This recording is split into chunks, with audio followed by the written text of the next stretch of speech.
Well. It's Wednesday, July 5th at 7 p.m. Eastern Time. I'm Bob Harris. This is the Football Diehards YouTube channel, and I hope you all had a fantastic 4th of July weekend. Everyone's still got all their pieces and digits and bits, and hope you're ready for an increase in the fantasy football chatter as we now see August on the horizon, and September goes from a vague object out in the distance to a more tangible deadline. FootballDiehards.com. It's the website. We appreciate you joining us here on the YouTube channel every Wednesday at 7 p.m. Also on Saturdays at noon Eastern Time for the Ask Me Anything sessions. Hit the subscribe button and the notification bell if you have not already done that. If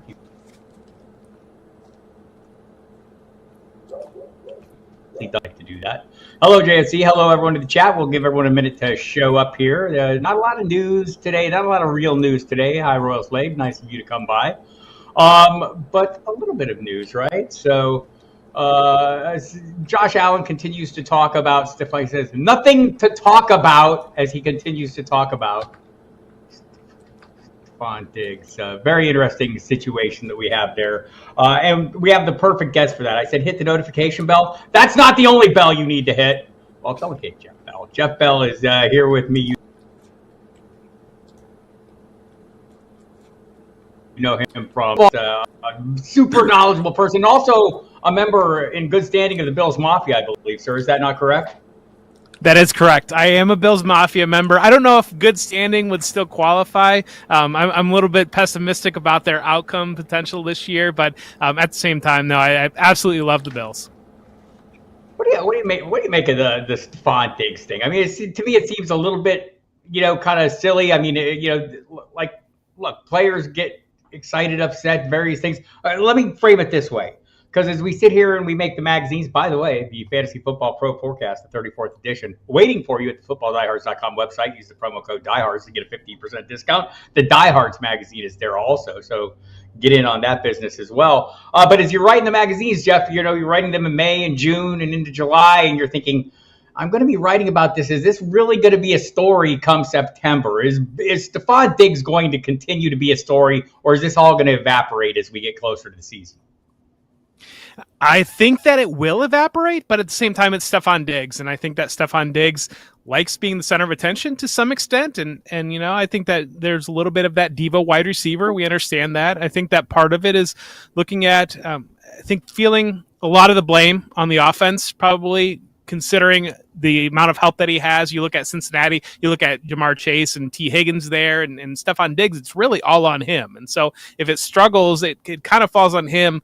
And so I think that part of it was wanting a little bit more help and being a little bit more aggressive this offseason to get more support there. And maybe they did that with Dalton Koncaid in the draft, but I think a lot of it is just general pressure around Buffalo. And we saw the extension for Sean McDermott. We saw the extension for Brandon Beane. And I think that was part of the team trying to head that off a little bit and make them not feel like they're lame duck candidates. But at the same time, I mean, we've seen this team be in the AFC Championship game. We've seen the team, the 13 seconds against Kansas City. And then we saw how last year ended, where they really got it taken to them.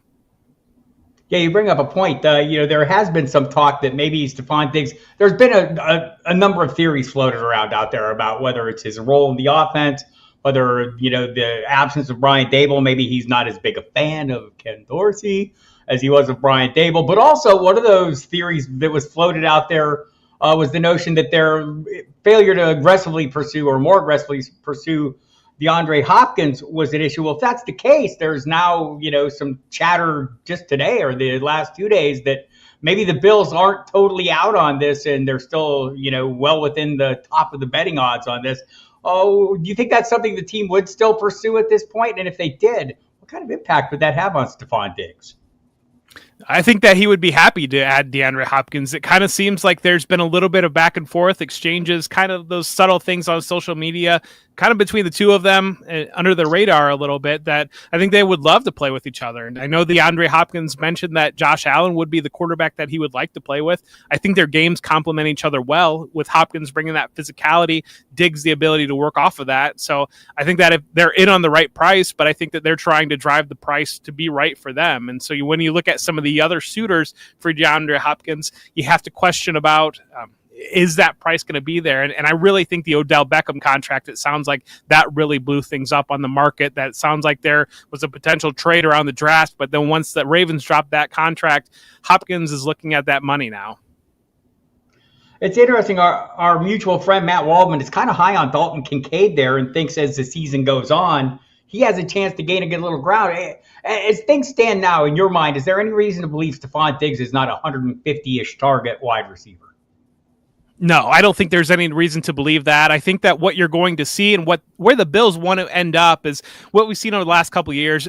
Gabe Davis and Dawson Knox and Stefon Diggs don't come off the field. And then they use that kind of that fourth wide receiver tight end type role to really differentiate the offense. And so bringing Koncaid in, if he can fill that role, he's almost like that Swiss Army knife by himself, where he can give you that big slot role, or he can give you that 12 personnel look with multiple tight ends. And so I think that is what the team is hoping to see. And if that's the instance, I don't think there's any reason to believe that Diggs is going to take any sort of step back in terms of target share.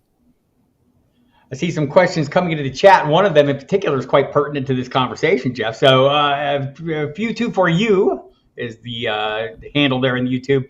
Wants to know, Jeff, does Allen have enough weapons this year to keep him, or is it time in dynasty leagues to trade him while he's so highly rated, maybe for a Justin Herbert or a Trevor Lawrence, who maybe have more options? No, I wouldn't move off of him. I think the only time I would move off on him, if we really see that rushing game start to move down, because he does bring that ability. And I think that that's part of maybe what they're trying to do a little bit with James Cook, maybe with Nyheim Hines growing a role, and maybe with Koncaid, is involving those running backs, because Dorsey and Bean and McDermott come from Carolina. And so they saw Cam Newton kind of take those hits and really wear down. And towards the end of Cam Newton's career, they went out and brought in Christian McCaffrey. And so I'm not going to say that James Cook could be Christian McCaffrey, but they saw the impact that scheming up running back targets, and the Bills had a dramatic increase in the running backs being involved in the passing game last year over where they sat. And so I think that might be part of their plan, to involve Cook, to involve maybe Nyheim Hines in the passing game, and kind of take that decision out of Josh Allen's hands, whether or not he's going to run or not. So you keep, every time we stumble into a new set of names here, I go, oh, wait, this. And it comes up with James Cook, and I'm looking at the current Underdog Best Ball ADP. James Cook, running back 30. Damien Harris moving up the ranks in recent weeks to running back 37. How do you suss this one out?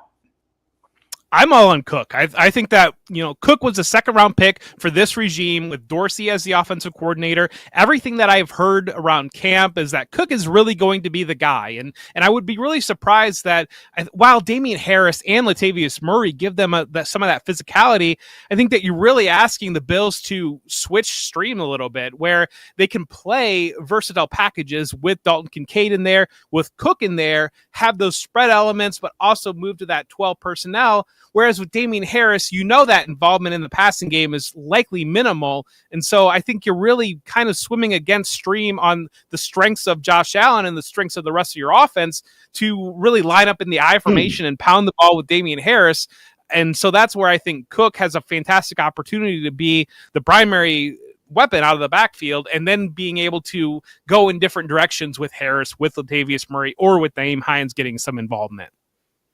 Yeah, it's interesting. We've heard the Bills, talk about their desire that Josh Allen run the ball a little less. I've heard this year, different than past, that Josh Allen has also said this, yet still I remain skeptical that Josh Allen will quit running. There's too much meat on that bone to throw it away, I think. Just in my opinion, once he gets in the middle of games, it's going to be hard for him to do. Hi, Andrea. Thanks for coming into the chat. Appreciate you coming. See your question, JSC. We'll get to that in a few minutes. Hello, Albert. Thank you for coming. Appreciate everyone showing up. Again, hit the like button, and if you have not rung the notification bell, do that so you get notifications when we're going live. We do it a couple times a week, but that's going to start picking up the pace on that as we get closer to the season. So be ready for that, people. There's going to be more. A lot more. All right. So we plummeted that. Royal Slade, a noted Patriots honk, as Michael Fabiano would say, a honk. I don't know where that came from. That's some kind of sports talk I'm not familiar with. But while the Patriots are brought up here, DeAndre Hopkins, as we mentioned, talk about him going to Buffalo. The talk also that he could end up in New England. Royal Slade believes that They're still in the radar. They're still in the hunt for him. I believe they are too. Also, I think it was Jeremy Fowler from ESPN threw out the possibility that Dalvin Cook could land there as well. So here we have Ramondre Stevenson going off as running back 9 with overall ADP of 26. Look, I think everyone is drafting him as if this is his opportunity. He's the guy that's going to get the workload. Dalvin Cook arrival would obviously crush that, but let's pretend in our world right here, there is no Dalvin Cook in New England. Are we paying the right price for Ramondre Stevenson? I think you're drafting him at its ceiling right now, and I like him in terms of what he could be, but it does feel like ceiling because when you look at last year from week 3 on, he was running back 10 in points per PPR scoring per game, 15.9 points per game. And so you're kind of looking at, he had that lion's share of the backfield last year, and he still kind of came in at running back 10. When you're looking at traditionally what Bill O'Brien has done with the Patriots and what Bill Belichick has done, there's been rumors about they like Pierre Strong. They keep mentioning Ty Montgomery's name. Kevin Harris's name gets floated a little bit. And I think that, I don't know, I don't see the ability upside maybe that Stevenson really is going to have that bell cow role. And not only on top of that, I think there are major questions about the offense overall and whether or not they can be a strong enough and efficient enough offense to get him the scoring opportunities that he would need, because we saw him already with heavy passing volume. Yeah, so I do think it's interesting, and I know Royal is out there itching for me to remind you they have a real offensive coordinator this year. Also, so, let's go off on a little tangent here. I just did the Independence Day Invitational Draft Howard Bender puts on every year. They broadcast on Sirius, and it's not the tight end premium scoring. And by the way, hello, Alan. Hello, Dame. Dame would like us to make her wiser. I have drafted against Dame. I'm going to be hard-pressed to make her wiser, but we'll do our best. Appreciate y'all coming. So in this draft, it's not like a tight end premium, but you have to start multiple tight ends. So I went early, well, not too early, but as soon as like Dallas Goedert, George Kittle were gone, I went with Darren Waller because I wanted perhaps a wide receiver with a path to tight end with a path to wide receiver 1 workload, which I see for him. I see that for Travis Kelce. I see that for Mark Andrews. I don't see it for TJ Hockinson right now. I don't see it for George Kittle right now. In fact, there's talk today that they would maybe, looking to lighten his workload a little bit. TJ Hockinson, obviously a lot of mouths to feed there, although he was heavily targeted last year. Waller seems like that to me. So much later in this draft, I grabbed one Mike Gesicki. Because also, if there's no DeAndre Hopkins, who is the wide receiver 1 there? No offense to Royal. Who is the wide receiver 1? And if, some of the, look, I know he's dominant every offseason, Mike Gesicki, right? I mean, that's his thing. But at some point, maybe someone figures out how to use him. Maybe he can play a leading role in an offense where we've seen the tight ends play a leading role in the past. Yeah, I really like Gesicki quite a bit, and I think that when you look at what the Patriots want to do, I think there's questions about Mac Jones' ability to consistently attack outside with arm strength, and so when you look at bringing Juju Smith-Schuster in and Gesicki in, I see those two operating ideally in the middle of the field, playing off of each other, creating levels, and allowing Mac Jones to kind of layer it between the safety and the linebacker, however they are able to do that, and so I think that those two players play off each other well, and I do expect that they'll be the primary options, assuming Juju Smith-Schuster is available and on the field. But I do like Gesicki quite a bit, and the whispers about the Patriots, it does seem to be that Hunter Henry is slowing down a little bit, and I think that they're going to kind of use him more that inline, that blocking type role, and I do think that, especially with Ramondre Stevenson as the primary back, you're going to see some heavy personnel packages that Gesicki will allow. Yeah, I think, again, I'm not pretending that I think he's going to be the wide receiver 1 there. Obviously, DeAndre Hopkins would change that entire equation. That's the problem with drafting early. But I do think, this seems to be the plan in there, and we'll see what they can do with those 2 tight ends they have now. I want to go back and get a question from JSC. This is kind of a broad question, Jeff, so if nothing comes to mind, but there's a handful of guys that I could point to. Who is the most intriguing sleeper right now, in your opinion? I'll just say who is your favorite value play right now? My favorite value play right now, I mean, back to James Cook probably is my favorite value play right now. I think that when you look at the offense sitting there, and then kind of another elite guy in an elite offense would be Skyy Moore. I like Skyy Moore quite a bit right now because the ambiguity around both of those situations. We know the upside in the Kansas City Chiefs offense and the Buffalo Bills offense. And so anytime I can step into an elite offense and grab some ambiguity about either the wide receiver situation or the running back situation, those are the types of things I like to target at this point in time. We get more clarity as the off season moves on, and that's where you see some big value rises out of players. But when you're drafting this early, I want to step into ambiguous situations tethered to elite quarterbacks. Yeah, I think that's a wise choice. And so JC, I don't want to bounce on your question. It is really broad. I could pick 4 guys at each position that I think are super great values. And in terms of sleepers, I'm looking for guys that are, well into the double-digit rounds. And, like one that keeps coming to mind for me, and I don't want to dwell on the fact that, they're a lousy offense, but let's dwell on it for a minute. The Houston Texans are not a good offense. Yet we look at the current ADP for their wide receiver 1 or their de facto wide receiver 1 going into this one, and Nico Collins going off as wide receiver 61. I think there's some value there, right? ADP at 30, you're getting them, 11 rounds into the draft. What do you think, Jeff? Absolutely. Yeah. He's one of those players that he always comes up. I'm almost hitting triple digits on underdog drafts at this point, and I've been grabbing Nico Collins quite frequently because that range that he's falling into, it's again an ambiguous situation where he could be the primary option. And I really like CJ Stroud quite a bit in terms of his ability to support receivers quickly. And I think that he's going to step in, and Collins you're exactly right, the de facto wide receiver 1 there. Yeah, totally agree with that. There's some other pieces there I'd like to talk about. I just want to acknowledge, though, Alan Hepworth out in the chat, having a good time. And I don't know how he finds time because he's been very busy doing Scott Fish-related things, doing yeoman's work there. Thank you for that, Alan. Appreciate you, brother. Just going back to the tight end situation, a few two for you wanted to know why TJ Hockinson is ranked so high, but he hears so little about him. I think it's for what I said. I don't think he should be. I think he's ranked properly, and I think he'll get a good number of targets, Jeff.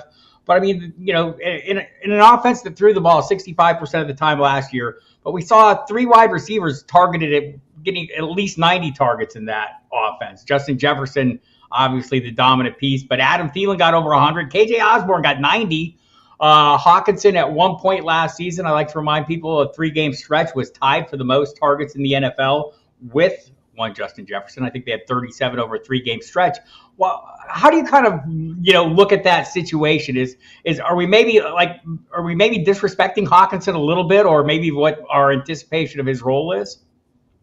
No, I think you're exactly right. I think he's properly valued. I think that a lot of it, the reason why he's valued highly, he's left a very good taste in people's mouths. He won people some money with his performance in week 16, and then you saw him in the playoffs have another dominant performance. I do think that one of the keys, I was really big on KJ Osborne early, and somebody brought up a very, very good point to me that the addition of Josh Oliver, I think, is going under the radar a little bit because he's not going to be involved in the offense, but I think that what you're seeing league-wide is you're seeing a lot more teams trending towards 12 personnel, and I think that that's an answer to a lot of the too high, the cover shell that we've seen a lot of more teams moving to 12 personnel, get more physical to kind of redictate what the defense has to line up in personnel-wise. So bringing Josh Oliver in, allowing him to handle a lot of the dirty work and kind of using TJ Hockinson as that big slot role and moving him around formation and really using him as that third wide receiver while you work Jordan Addison into the offense along with KJ Osborne. I think that that's what you're going to kind of see there. And so I think that he is probably the second best piece in that offense in that passing game. The other factor with the loss of Dalvin Cook and with Alexander Mattison coming in is I'm a little bit skeptical you're going to see heavy passing game involvement out of the running backs. I think you're going to see a high volume offense, but the running backs having minimal involvement and really focusing on those 3 wide receivers and Hockinson. Yeah, it makes sense as well. We all still love Hockinson, but I think that's the concern. There's a lot of pieces there. Hard to be dismissive of him and what he did last year. He did all the things we expected him to do in Detroit, but never really quite got to. And then all of a sudden, the triumph from Brock Wright, Brandon Zylstra, one of the Zylstras, I don't even know which one it is. anymore. And who else was it? There's one other. They had like all the touchdowns James after Mitchell. TJ Mitchell. That's right. They kind of like Mitchell a little bit too, but Sam Laporte is there. That'll be a subject for another day. Hello, Mr. Scampers. Thanks for coming. Appreciate your time. JSE again wants to know any big name players we're avoiding early in drafts. Probably so. Jeff, any for you? Travis Etienne is a player that I'm avoiding early. I think that he's kind of cast as being that receiving back in Jacksonville, and I don't think that that's his strength at all. And I think that the addition of Doug Peterson has said multiple times that he wants to have a committee backfield. Adding Tank Bigsby gets all the buzz, but under the radar, Dearness Johnson is a good, solid back too. Mm-hmm. And so adding him to JaMychal Hasty, you're suddenly getting a lot of different backs that can do different things. And that you kind of see that Philadelphia offense was very frustrating for a long time with Peterson with the running back usage, because that was early in Miles Sanders' career. And we all wanted Miles Sanders to just take off and get that heavy usage. But Peterson kept using Boston Scott and other rotating Jay Ajayi, other pieces through there, kind of pulling back on that. And so ETN's landing on a place early fourth round. Usually he was before late third, and he started to come back down the board a little bit, but that's a player that I'm avoiding. Totally agree with that. And I mean, there's some players, and I'll hammer this drum over and over and over, but whatever, highway you're driving down, if there's a piece there and something in the middle of that road that you want to drive over, drive around it. There are many lanes, and there's other paths and opportunities for success that you can find, and every now and again, get yourself a share of that guy you don't like, especially if you're like Jeff and me, heading towards the triple-digit area in our best ball drafts. You can do that. Any chance Tank Dell can break out in year one? Well, I want to revisit Houston a little bit because I want to ask you about that backfield as well. Tutu Atwell says Tank Dell can't do a damn thing. What do you say, Jeff? Tank Dell's an interesting piece, but I think that, again, an ambiguous situation outside of Nico Collins really takes off as the wide receiver one. And I really like Dalton Schultz. And I think that when you look at that 49ers offense, we've seen the involvement of tight ends. And I'm certainly Dalton Schultz is not George Kittle, but I do think that Schultz will be heavily involved in that offense. And so you've got Tank Dell coming in, you've got Robert Woods still there, and some other pieces as well. So that's interesting. I'm with you there. It's hard for me to get into that. Dalton Schultz has been slipping or sliding downwards, at least. It seems like to me in the latest best ball. I think he's down to tight end 14. I'm told that rookie quarterbacks often like to have someone to check down to. It's often their tight end. Yeah. Dalton Schultz, a very talented player, more than capable of garnering the targets. ADP 139. This seems like a bargain, especially with guys like. So we had a question in here. We'll kind of fold this into it. We talked about Dalton Koncaid. Do you see Dalton Koncaid as a tight end one, which he's now going as on Underdog, right? He's right there, going well ahead of Dalton Schultz. Do you see it that way for him? And what do you think of Schultz's current ADP? That's a little bit rich for me. When I did projections, I came out that Kincaid and Dawson Knox came out very, very similar in my first cut of projections. And I think that Dawson Knox is being dismissed and forgotten about, but I do think that he has grown in the red zone and he's grown in utility, and I think he's going to be on the field. They certainly gave him a huge contract that would dictate that, but we've seen enough production out there that I'm skeptical that Dalton Koncaid will just run with the tight end job completely. I don't expect that to happen at all. And the team has said that they view him as that big slot, that formational piece they can move around, while Knox is going to be on the field. And so that makes me a little bit hesitant on there, because Gabe Davis will be involved too. If James Cook picks up some out of the backfield and Stefon Diggs gets his target share, I'm skeptical that you're going to deliver on that ADP there with Kincaid. But when it comes to Schultz too, I think that we're really hoping you see growth out of the Houston offense almost immediately, and that defense is going to struggle. So it comes down to CJ Stroud. Can CJ Stroud be an immediate contributor, and are they going to have a lot of garbage time? Might be the thing that you're looking for in Houston. Yeah. Expecting maybe a little better defense under D'Amico Rhymes. We'll see about that. But the running backs there, that's another interesting situation. And by the way, we're going to talk about a tight end that's going right after those two tight ends we just talked about that I think is crazy. And somewhere Matt Donnelly is going, don't say his name again, because I keep drafting him ahead of him. I'm looking at you, Tyler Higbee. We'll talk about him and the Rams a little bit here in a minute. But I want to get these running backs here. Dameon Pierce, running back 21. 68 ADP. This seems rich for my blood. Devin Singletary, running back 49. I think he's going quite a bit higher in best ball 10s. If memory serves me correctly, I'll have to verify that while you're chatting here. But just kind of, play this one out. And what are your thoughts on that? I feel like Dameon Pierce is a little bit high. Not really that interested in Devin Singletary, but I think he's going to be an issue for one Dameon Pierce. Yeah, when they brought in Bob Slowick as offensive coordinator, kind of the initial thing that popped in my mind was Carlos Hyde. And I think that Dameon Pierce reminded me of Carlos Hyde quite a bit, and physical presence at the running back position. And so Hyde, in Kyle Shanahan's first year in San Francisco, when Bob Slowick was with him, he jumped up. He had 88 targets, 59 receptions, and 350 yards. And that was by far his biggest passing game involvement of any year of his career. And so that's what I'm seeing out of Pierce potentially stepping into that role, because we've seen Slowick via Kyle Shanahan use a running back that wasn't traditionally thought of as a receiving option.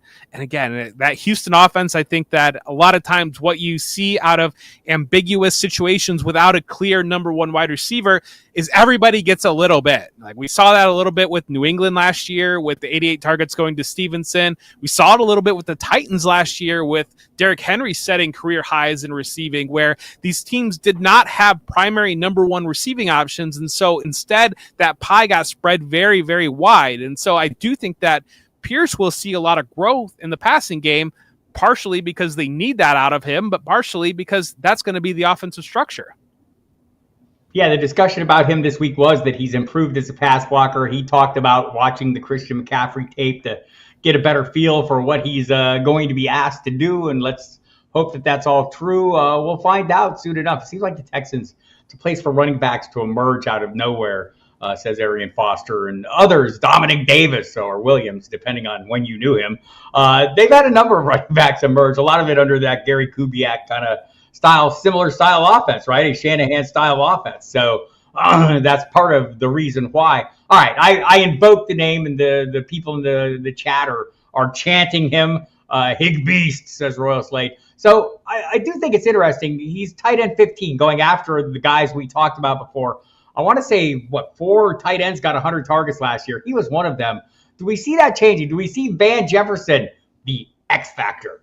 The X Factor, Van Jefferson, or everybody's darling, Puka Nacua. Look, they're going very late, but a little buzz around them in recent days. The ESPN piece talking about, Nacua maybe drawing some high praise from the coaching staff. Everyone draws high praise from the coaching staff, people. When you're hearing these people, when you just see the headline, oh, this guy drew praise, it's because somebody asked them about that guy. Right? Go read the story. It's not like the coach just unbidden started saying, this is the best thing since sliced bread. No, somebody said, hey, what about this kid Puka Nacua? And what's he going to say? He kind of sucks. Right? No, he's going to say he's fantastic. He's phenomenal. And he may well be. But that's the point behind that. Tyler Higbee, totally overlooked, underpriced, super great value. Why is that? Why are we overlooking him? I don't think anybody feels good putting Tyler Higbee into their lineup. And I think that he's at the point in his career where age 28, age 29, where we kind of had those moments where we're ready. Everybody loves the young players. And so everybody wants those young players to take off and be elite contributors. And Higbee had his moment almost 5 years ago of kind of being that buzzy player, and it didn't really happen. He's just been steadily productive. And the thing of it is his under the radar production, when you look at over the last 4 years, the numbers that he's accumulated, 246 receptions, 2,400 yards. I mean, that's exactly what TJ Hockinson has done over the last 4 years. And that's guys, the other guys that have done that in the league, Mark Andrews, Kelsey, Kittle, Waller, that's really it. And kind of beyond that, there's not really tight ends that stand in that production tier where Higbee has lived a little bit. But I think the big question on the Rams, yeah, you're good. Go ahead, Joe. No, I was going to say the big question on the Rams really comes down to health on Stafford and Cooper Kupp. And if we get a healthy Cooper Kupp, healthy Stafford, rising tide is going to raise all the ships, and Higbee's going to be involved. Injuries there and diminished play there, I think, is going to be a real iffy on this offense.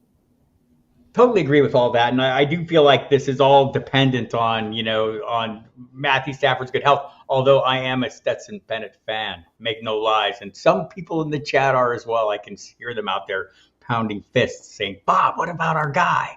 That's our guy. You never know. Stranger things have happened. Hell, Baker Mayfield could show up on 2 days' notice and have a great game for Los Angeles. Who knows what could happen there. Crazy things. Good evening, everyone. If you're coming in late, don't worry. You can watch the whole damn replay. It'll be fine. It's all right. If you have questions, keep throwing them in the chat. If you just showed up, you probably know this already, but we're talking to the great Jeff Bell from Football Guys. You can follow him on Twitter at For Whom J Bell Tolls. That's a 4, the digit. For Whom J Bell Tolls. He's a great follow. Tons of dynasty information out there handling that business for Football Guys at Debbie Royale, another site for him as well, another Twitter feed for him. So we do have a dynasty type question. Something about the Titans. But by the way, Tyler Higbee is the one that the guy everyone's talking about. Well, you can just get a guy later and stream him. Oh, yeah, that guy is Tyler Higbee, people. Maybe a little bit of Gerald Everett. We'll see. Kyle Pitts. The question is from Q2 for you. Time to go all in as his dynasty tight end 1. Are you out there? Are you trying to acquire him in dynasty leagues right now? Yeah, absolutely. I'm all in on Kyle Pitts, and I think that it's the narrative around him is really funny because let's say that he's flipped these 2 years, and let's say his rookie year he was kind of didn't do much and got injured, and then his sophomore year he had 1,000 yards. He had 1,000 yards as a rookie, and so if you flip those two, where are we sitting with the narrative around Kyle Pitts? Are we saying, oh, maybe that first year was a lost year, he was hurt, but then year 2 he was a 1,000-yard receiver. The touchdowns weren't there, and that pulled his fantasy production back. But he came in immediately that rookie year, had 1,000 yards, and then he was injured, didn't have the involvement that we wanted to, and it was one of those that we were ready to shoot him to the moon last year, and it just kind of fell short. And the knee-jerk reaction on it is suddenly that, is this guy a bust? Like, what's going on here? And it's just wild to me because you've got a rookie that came in a notoriously difficult position at a very young age because he was 20 years old his rookie year, and he broke records. And we're all saying he's a bust now. Right. I keep going back to also Arthur Smith, the long history. This guy's an innovative offensive mind. I know we have not seen the production on the field, but we've seen glimpses of this, right? His usage of Cordell Patterson, something other coaches couldn't figure out. He got the most out of him. I think at some point he will figure this out, or he'll get enough quarterback. Maybe that's been a big part of the problem as well, having enough quarterback to fuel those fires. By the way, Mike Gesicki might end up being one of those guys. Chris B loves Mike Gesicki in that Bill O'Brien system. So we were discussing that earlier, and I don't disagree with that. JSC would like to know, Jeff. I like Diontae Johnson, he says, as a bounce-back candidate this year. So undervalued currently. It could definitely be a steal. I mean, I don't even know if he's undervalued. It's just, there was a bizarre touchdownless season, right? I mean, the targets were there. The catches were pretty much there. You could expect maybe his quarterback to take a step forward. That guy's name is Kenny Pickett. He might be better. Yeah, I completely agree. And really target those outliers, because if somebody's getting faded because of historically bad luck in the touchdown category, I have to believe that's going to come back. And I think he's going to be back. And so the production, you're exactly right. The targets were there. The involvement is unquestionably there. He's going to be a major focal point of this Pittsburgh offense. I think that if the team really wanted to move on from him, they had a little bit of a window this offseason where maybe they could have recouped some value and gone younger on that offense. But the fact that they kept him around says a lot about what they view him and the contract that they gave him, but also says a lot about the direction that the offense is going to head this year. And his involvement is going to be major.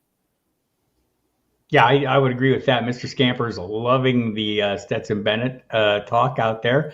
Might not take him in the Scott Fish Bowl. We'll see. Joe Hebert, go back and watch the replay. We did discuss that at the Open, how the Patriots tight ends will be used. We got into the Gesicki situation. I think it's very interesting, and we'll see how it goes.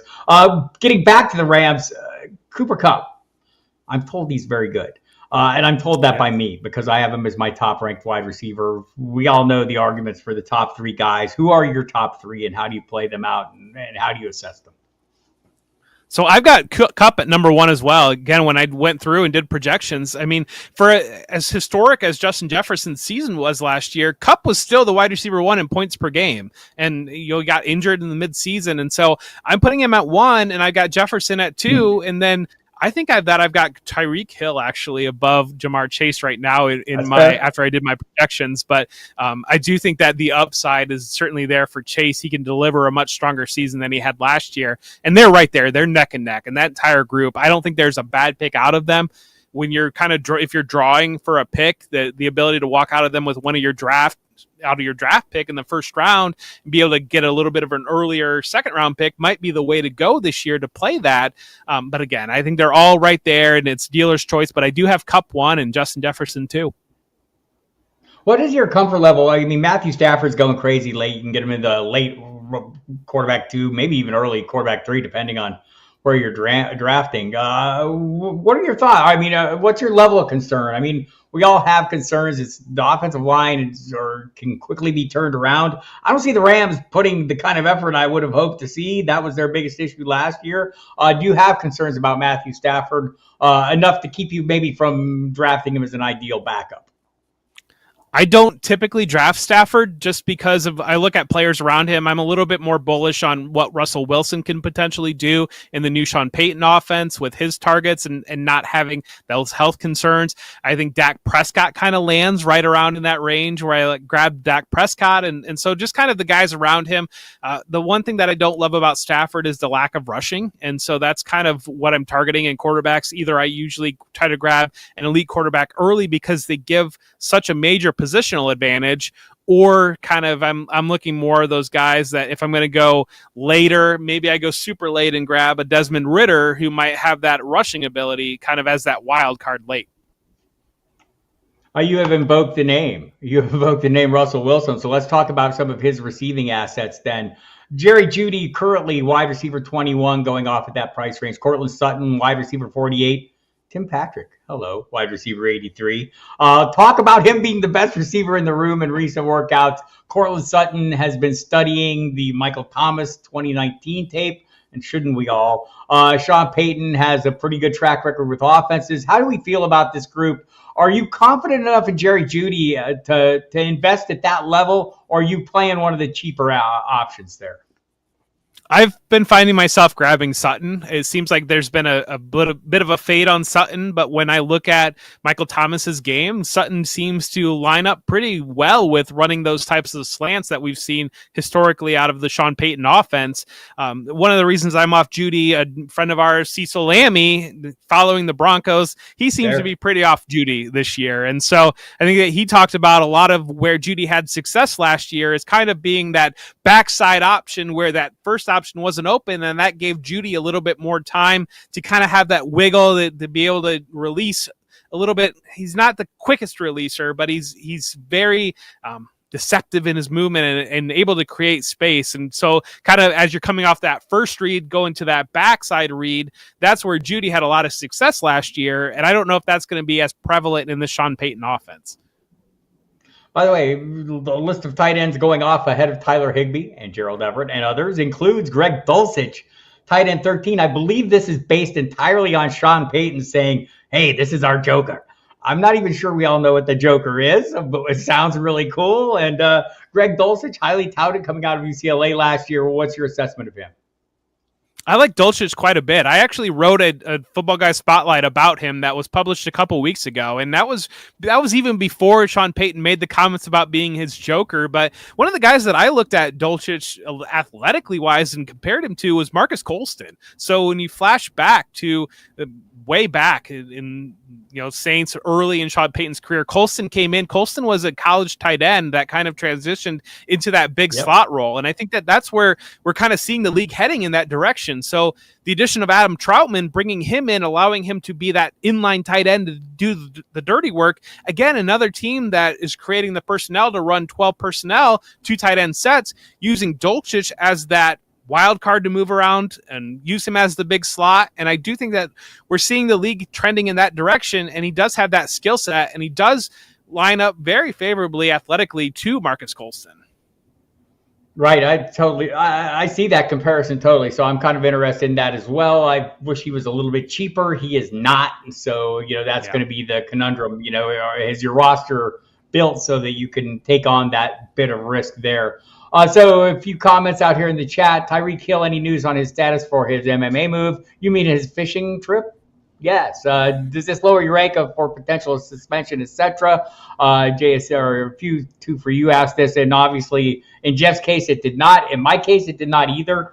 I have not budged him. Again, this is one of those stories where I wonder if we'll be talking about it, and we may well. Like any of these, anything's possible. Obviously, a player with his history is going to have some problems. But usually in these legal issues, unless there's some quick resolution, they tend to drag out. Just ask Alvin Kamara, who we may find out something here soon enough on him, and maybe Joe Mixon as well. We'll be watching that.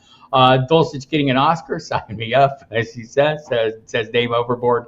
Hair and shorts factor is steaming Dulcich, pun intended. Yes, the hair is glorious, and wouldn't I love to have some of that? JSC wants to know how we would arrange the Aaron Jones, AJ Dillion, Ken Walker, plus Charbonneau, Gibbs, and Montgomery stacks from first to worst. I was going to ask you about the Seattle running back situation, so let's go from that. These duos, how would you rank them? Jones, Dillion, Walker, Charbonnet, Jahmyr Gibbs, Montgomery. So production-wise, what we've actually seen on the field, I think I put the Packers first. I think that we've seen both of them excel in those types of roles. The rookies have a little bit more question. I really want to do the Lions second, but I probably defer to the Seahawks second, just because the production that we saw out of Walker as a primary back, and they're neck and neck. And I'm really, really excited and intrigued about Jahmyr Gibbs. So I might just go with the Lions as number 2 and the Packers number 1 there. Yeah, I think that's reasonable. I want to say that the ADPs on Charbonnet and Walker. Walker going off as 16 right now, ADP of 52. Charbonnet 100. I feel like the Seahawks have a little bit of a history there, and my argument has been they always have a lead guy and they always draft a second guy. And the lead guy stays the lead guy until somehow incapacitated to continue handling that role. And the next guy comes in and does pretty good. And then we have this conversation again next year when they draft another guy and somebody moves on. I mean, this just seems like I'm still going Kenneth Wallker, but I do think the price is a little high. Where are you at on this? I think that's an aggressive price, and that's one that I'm typically off of. It's kind of one of those things where I just grab a couple and just in case I'm wrong, but that's not a player that I'm actively targeting at that ADP. I think it's important to remember that when they drafted Walker, Rashod Penny was coming off a very, very strong end to the prior season. And so they took Walker kind of into that committee type or having an extra back in mind already. And so put him into that situation, immediately adding Charbonnet. And it does kind of seem the recent talk is exactly right, that where your mind is, where they're going to have Walker as the lead back and Charbonnet as that change of pace. And I think that's really what you want to see. If I expect both to see involvement, but you really want to see a situation where maybe Walker has the first 2 or 3 series and then Charbonnet comes in for a series and maybe they trade off in that direction. I don't think you want to see situational usage. And one of the things that I flash back to Pete Carroll being with USC when he had Reggie Bush and Lendell White, that was heavy situational usage. And I think there's maybe some potential similarities there where if Charbonnet becomes the receiving back and the goal line back, then you're kind of stuck in the middle there on Walker, and that's the downside that I'm playing against on why I'm fading Walker. But I do think you're right in what we've seen traditionally, that that willingness to have a bell cow lead back and then maybe have just a change of pace when needed. I wonder if this isn't almost like a kind of I don't want to say they're at odds, but I mean, Pete Carroll has had a long-standing history. He loved Chris Carson until he couldn't love him anymore. And then, Penny came in and did well, and he seemed to love him until he couldn't love him anymore. But also, Shane Waldron comes in as the offensive coordinator from the Rams, bringing maybe a little new mindset. And I know there's people in the chat. We'll get to this question about Jackson Smith-Njigba. But and I believe Matt Waldman would make the same argument with Waldron there. They're making a push towards more of a Rams-like offense, where they'll be playing a lot of 3 receiver sets. And at some point, Smith-Njigba will be more of a factor. So we'll see. Maybe it's just kind of a changing paradigm, a shifting paradigm there for even Pete Carroll, because some of his old dogs can learn new tricks. I haven't learned any, but he might be. Jimmy Williams just getting in here now. Is the draft permanently paused? You mean the draft behind me? It's not a real draft. It's an old draft, the one we already did. So pay it no mind. It's just a background. He wants to know about the Rashad Penny, DeAndre Swift workload split or balance. I don't know how balanced it'll be. The Philadelphia Eagles, Jeff, were like at the lowest target rate to running backs in the league last year. Seems like maybe Penny's the better fit. How do you view it? He's the cheaper play right now and has been all along. How would you view this? Which piece are you investing in? grab one at value that you feel comfortable with, and then considering the injury histories with both of those players, if they're available to start on Sunday and you need to put them into your lineup, and if they're not, then that decision is made for you. Yeah, I think that's it's a great offensive line. It's an explosive offense. I mean, all the things that you would like there to be, there are, and except for in Swift's case, they just haven't thrown to the running back the way we like to see it. Maybe that changes a little bit, but they've got some great downfield threats in Devontae Smith, AJ Brown. I know I said them in the wrong order, and Dallas Goedert. So don't get mad at me, Chad, please. Make me a rookie offer, a wide receiver offer that I can't refuse, says Brian Larkin. Jordan Addison, Minnesota in the 9th. Jackson Smith-Njigba from Seattle in the 11th, or Quentin Johnson in the 13th. Out of those valuations, and that's interesting because I've seen Jackson Smith-Njigba relatively go much higher than the other two in the underdog module, at least.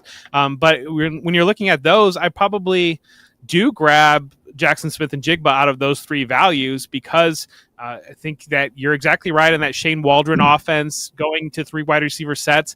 I've seen it seems pretty aggressive out of the underdog ADP, at least where Jackson Smith-Njigba is going. I'm just not touching him there because he's going above Tyler Lockett in that format. But when you're talking about round 11 and you're kind of throwing a dart, especially at this point of the offseason where we've got a lot of training camp and a lot of practice to go. I mean, we've got 10 weeks to go before the season starts. A lot happens then. And so I think Smith-Njigba steps into a natural role, whereas Johnston, I think there may be some concerns about his the polish that's needed potentially, and all three of them are kind of in crowded situations.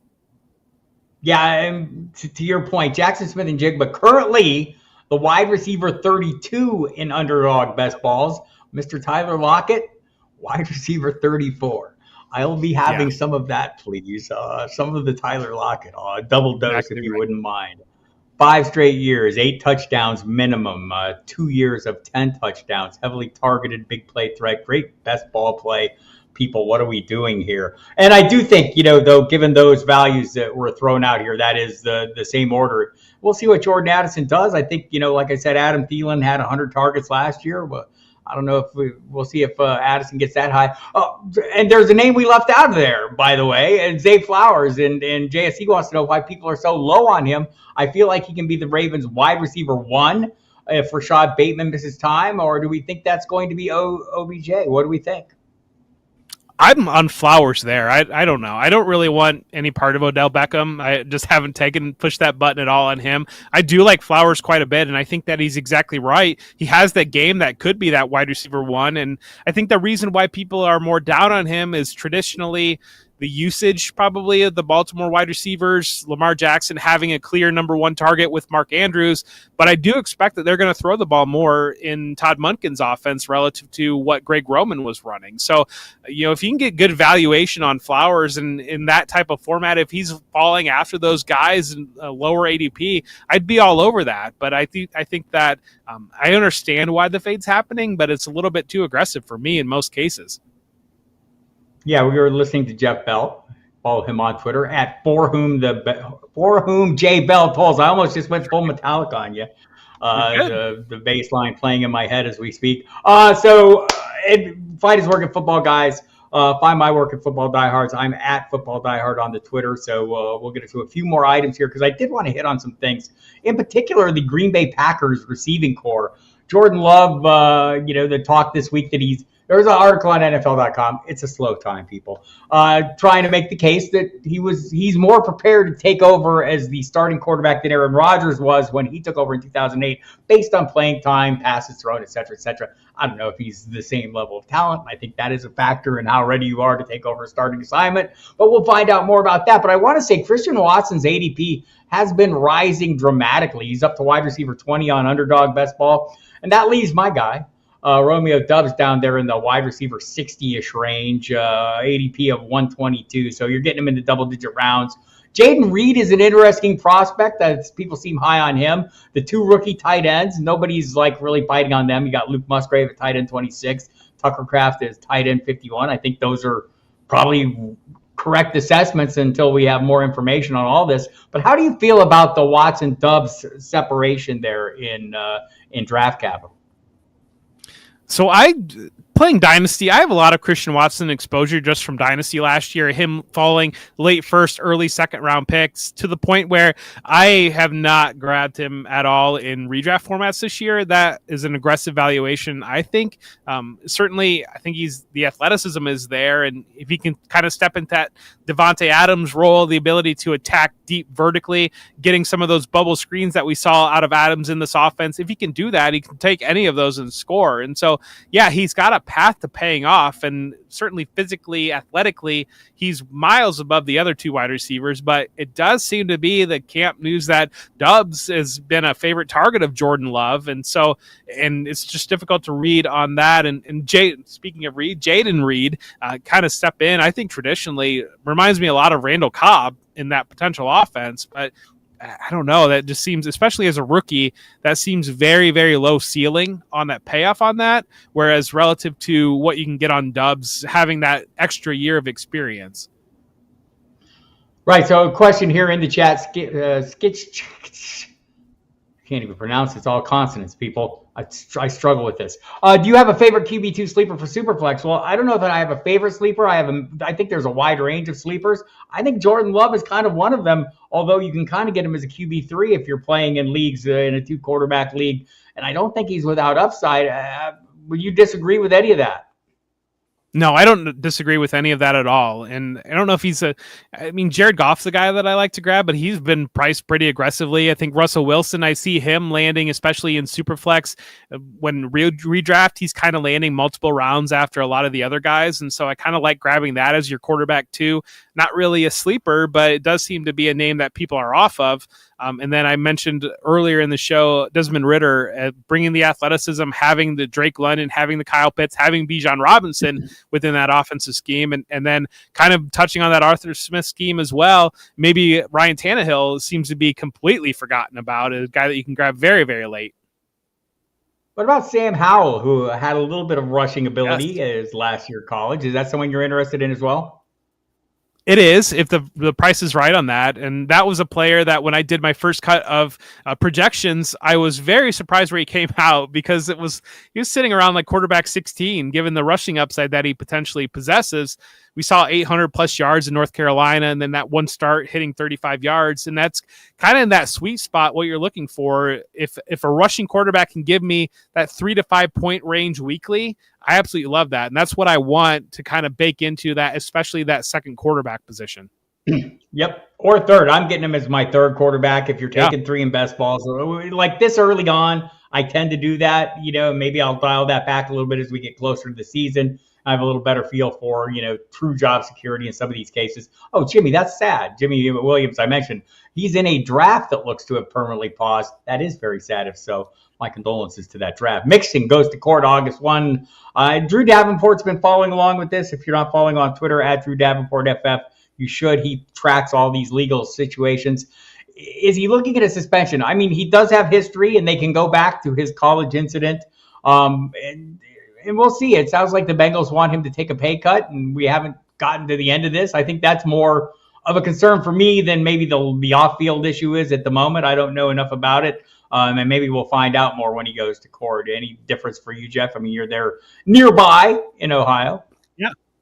No, I haven't heard too much from the just boots on the ground at all, but certainly is a possibility. And then when you look at the market right now, obviously Dalvin Cook is still sitting out there. Obviously, the LSU connection. We know the Bengals love the LSU players, Leonard Fournette hanging out there, and then the Buckeye as well, Ezekiel Elliott. So there are options right now that, while the backup potential choices would be very cheap, I do think that if you saw a 6-game suspension out of Mixon, I think the Bengals, given the position that they're in, would probably target one of those veterans. That seems to make perfect sense. And I know there will be many Chad Brown fanatics out there shaking their fists at us angrily. And I don't blame them. But I do think that would be the case. JSC, why does Tyler Lockett get so disrespected? By trying to avoid contact. Guys just try to stay off IR. I don't know that he even tries to avoid contact that much. He just produces Mr. Scampers. Meanwhile, we're all going to get burned by Samori Toure. Probably so. Like, I mean, this is the thing about this Packers offense. There are so many unknowns for us. I think the running backs are the known commodity, but everything about that passing attack, we're just flying on, instruments here and hoping the Packers are a competent enough management team to say, okay, we're not going to let Aaron Rodgers go without having a reasonable facsimile of a quarterback standing by. And that's what that's kind of what I'm banking on, right? Is there being, them being competent managers of this team. And maybe we're all there a little bit. The Los Angeles Chargers receiving core, we talked about Quentin Johnson a little bit.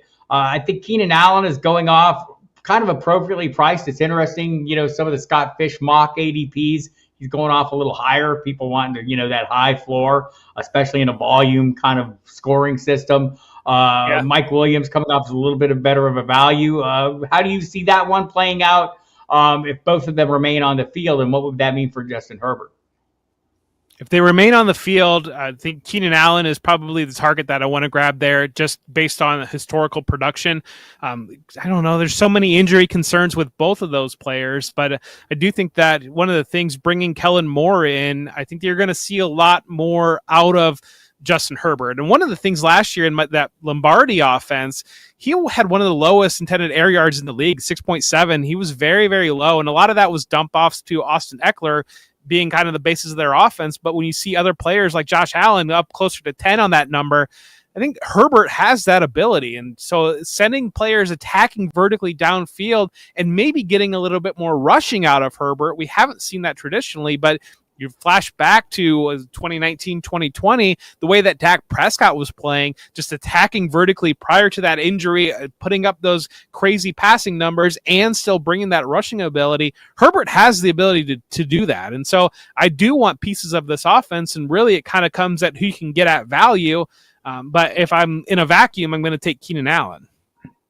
Do not overlook the fact that Justin Herbert is a big physical player. He will stick a helmet in the middle of your chest. And look, I'm not advocating for him to be out there, playing running back style, but you look at the rookie season, rookie records for completions and touchdowns, passing yards per game, really good in year two, and then it's set back a little bit last year. He increased his touchdown rate in year two, yards per attempt. That all diminished last year a little bit. Then you bring in Kellen Moore, who you mentioned. In the 2 years Moore had healthy Dak Prescott, his offense in Dallas led the NFL in total yards. The Cowboys finished top 6 in scoring in each season where Prescott played at least 6 games. So I have a lot of optimism there as well, just for that offense in general. And Mr. Scampers put it, not hurt Herbert. It's going to be good. I buy that one. A couple more, just maybe quickies here, Jeff. I wanted to hit on some things. The Buccaneers receiving core, I feel, is maybe falling victim to something I saw last year, where we dial back on players where we perceive there to be a non-ideal quarterback situation. DK Metcalf, Tyler Lockett, Amari Cooper. They weren't ideal. I think we're doing the same thing with these Buccaneers wide receivers. Chris Godwin, wide receiver 29. Mike Evans, wide receiver 35. He has had 9 straight 1,000-yard seasons. He'd like another. I don't know if he'll get it. I don't know if Baker Mayfield will give it to him, but I think Baker Mayfield can at least be competent here, and maybe we're overestimating the impact of the situation at quarterback. Yeah, that is one area that I do love to grab Godwin or Mike Evans in my drafts, and I love the value on them. I mean, Evans especially is a player that get the ball around him, and he's able to make the play on that. And I think that Mayfield, for all his faults, can get the ball around Mike Evans. And one other one, Treylon Burks moved into the kind of the wide receiver 3 territory. Some really positive reporting on him, throughout the course of OTAs, that he looks like a different player. All the good news you mentioned, Ryan Tannehill, maybe an undervalued asset, or at least overlooked. It would probably be a better term. How do you feel about Treylon Burks going into year 2? I think there's a lot of year 2 players that we should maybe have a little interest in. Yeah, I like him quite a bit, especially if you can get him at wide receiver 36. That's a great value on him, because when you look at the clear target tree around him, there might be some buzz on Okonkwo or Kyle Phillips, but I think Burks is lined up to emerge as that clear number 1 wide receiver there. You look at all the struggles around camp last year, the asthma and everything else going on there, and it's just been night and day for him. Right. It's been an interesting thing. A little buzz about Kyle Phillips. We're all in on Okonkwo. I get it, but I am kind of interested in Treylon Burks. Kyle Phillips, I'm not so much interested in. going for the top of that receiving core. And just like I go for the top level of guests, and Jeff Bell has proven to be that today on the hot seat. Did a great job. I want you to follow him on Twitter at @ForWhomJBellTolls. That's a 4, the numeral, people. Get it right, or go to my Twitter feed and click the link there if you aren't already following him. Does great work at Football Guys. Have had him on the Football Diehards radio program. Great guest there. You will hear him more there, and you will hear me more there. We'll be going up to 4 nights a week, starting the week of the 17th of July. I'll be on this Saturday. We're changing times on Saturdays. We're a little earlier. I think it's 5 to 7, so be prepared for that, people. I might take a week off when I do my live fishbowl draft in Dallas the week after.